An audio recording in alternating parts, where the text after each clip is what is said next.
You ask Tiger to solve. This deals with linear equations with one unknown.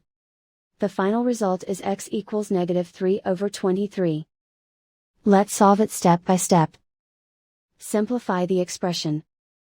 Expand the parentheses. Simplify the arithmetic. Multiply the coefficients.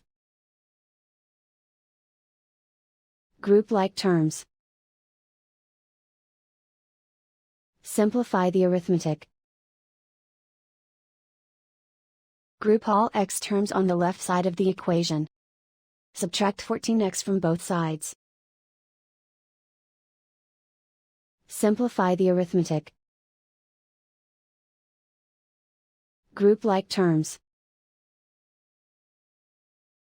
Simplify the arithmetic. Isolate the x. Divide both sides by -23. Cancel out the negatives. Simplify the fraction. Move the negative sign from the denominator to the numerator. And so the final result is x equals -3/23.